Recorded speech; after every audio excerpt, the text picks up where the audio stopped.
పెద్దల పవన్ కళ్యాణ్ గారు అనారోగ్యం నుంచి కోలుకుని 2 మాసాల తర్వాత బయటకు వచ్చారు.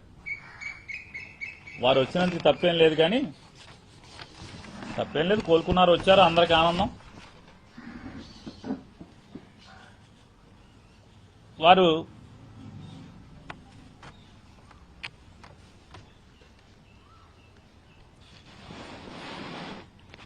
రాష్ట్ర ప్రజల్ని ఏమని నమ్మించుదామని, లేదా జనసేన కార్యకర్తల్ని, రాష్ట్ర ప్రజల్ని, ఉద్యమిల్ని మన్నించాలి. జనసేన ఉద్యమీలకు అలాగే రాష్ట్ర ప్రజల్ని ఇంకా ఆయన కల్లబొల్లి మాటలు చెప్పి పవన్ కళ్యాణ్ గారు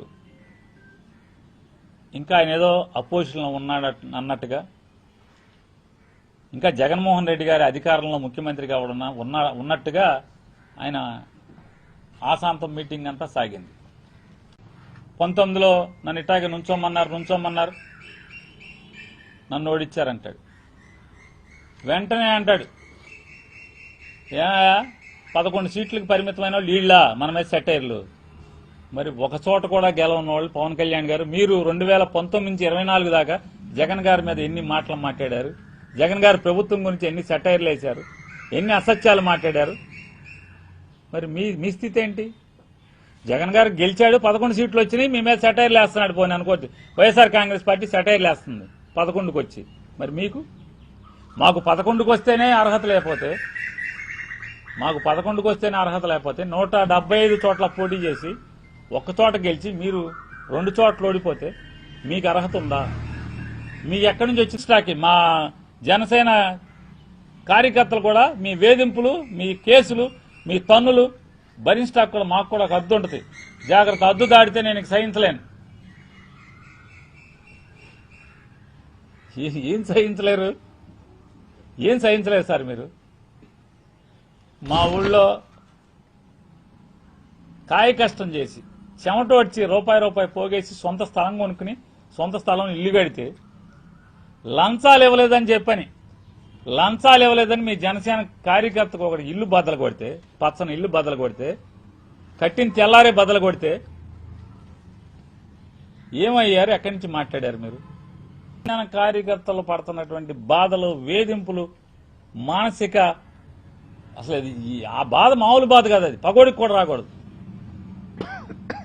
మరి ఏమి తెల్లనట్టు నేను ఊరుకోనంటున్నారు. మరి ఇవన్నీ ఎప్పటికి? ఇంకా ఈ 5 ఏళ్లు, ఇంకా 3 ఏళ్లు ఉంది, 3 ఏళ్లు కూడా అప్పటికి తీస్తారా మీరు? సంతోషం మాకేంది, అది మీ ఇంటర్నల్ ఇష్యూ అనుకోండి, మీరు చూసుకోండి. ఇక 100% స్ట్రైక్ రేట్. అప్పుడు ఎవడాడు ఎమ్మెల్యేలు మీ దగ్గర గెలిచింది? నుంచున్నది ఎవడాడు? ఏనాడన్నా జెండా మోసారా? జనసేన జెండా ఇప్పుడు మోసారా? ఎవరికి ఇచ్చారండి మీరు టికెట్లు? ఎవరాళ్ళు? చంద్రబాబు నాయుడు గారు మేడలో ఈ జనసేనను బోర్డు వేసి పంపిస్తే గబగబా అని తీసుకెళ్లి నుంచోబెట్టుకున్నటువంటి మీరు కార్యకర్తల గురించి, ఉద్యమీల గురించి ఎదగండి, మీరు పెంచుతానని చెప్పి మీరు కన్సర్న్ ఆ షిప్ మంత్రిలో సీజ్ మంత్రిలో కూర్చున్నట్టున్నారు. 2 మంత్రులు ఉన్నారు కదా, 2 మంత్రులు, ఒక ఆయన సీజు, ఒక ఆయన షిప్, ఒకళ్ళని అడుగుతున్నట్టున్నాడు. ఎన్నాళ్ళు ఆపగలిగాం మనం అంటే 4 రోజులు 5 రోజుల 4 రోజులు 5 రోజులు కూడా ఆపలేకపోయాం. అంతకు మించి మనం ఆ షిప్ని అంటే నారా చంద్రబాబు నాయుడు గారి ప్రభుత్వంలో ఈ రాష్ట్ర ఉప ముఖ్యమంత్రి సీజ్ ద షిప్ అని చెప్పని అక్రమ బియ్యాన్ని సీజ్ చేయిస్తే 4-5 రోజులు కూడా ఉప ముఖ్యమంత్రి దాన్ని నిలబెట్టలేకపోయానని సాక్షాత్తు జనసేన ఉద్యమీల దగ్గర ఆయన బాధ చెప్పుకున్నాడు. ఆయన 4-5 రోజుల నుంచి ఆపలేకపోయాను నేనని చెప్పని. అంటే చిత్ర విచిత్రాలు చూడండి. ఆయన ఏం చెప్పారు 2019లో? అవ్వాయి చెప్పులు వేసుకుని అసెంబ్లీకి తీసుకెళ్తామే నా లక్ష్యం, నా జయం అన్నారు.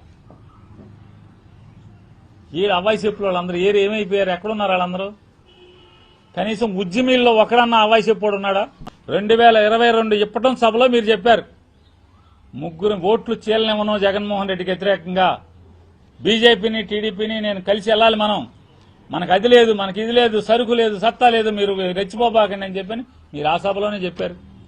2020 మార్చిలో మీరు అంటే జగన్ గారు ఎక్కిన 2 ఏళ్లకే మీరు మేమంతా కలిసి వెళ్తామని చెప్పి జైలు నుంచి తలుపు తీయగానే రాజమండ్రి తలుపు తీసి కాలు బయటట్టంగానే రోడ్ మ్యాప్ కనపడిందని ఇవాళ మీరు చెప్తే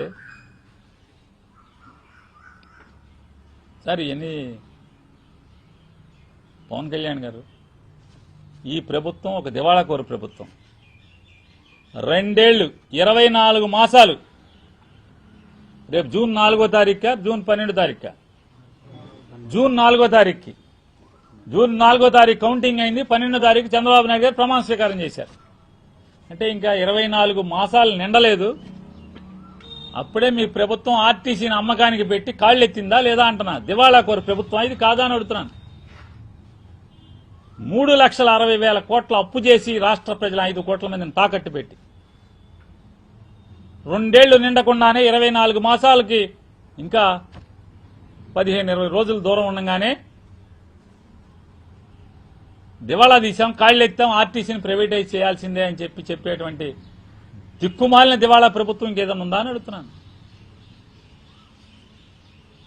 చంద్రబాబు నాయుడు గారికి ఇంకోటి కూడా మేము డిమాండ్ చేస్తాం వైఎస్ఆర్ కాంగ్రెస్ పార్టీ తరఫున. ఆర్టీసీని నడపటం మీకు చేత కాకపోతే వైఎస్ఆర్ కాంగ్రెస్ పార్టీకి అప్పచెప్పు. శుభ్రంగా నడుపుతాం బంగారంలాగా నడుపుతాం ఆర్టీసీని మీకు చేత కాకపోతే. అంతేగాని మీరు ప్రైవేటైజ్ చేస్తానంటే మీరు మేస్తా పోతే ఈ సమాజం చూస్తా ఊరుకుంటుందని మాత్రం అనుకోబాకండి అని చెప్పని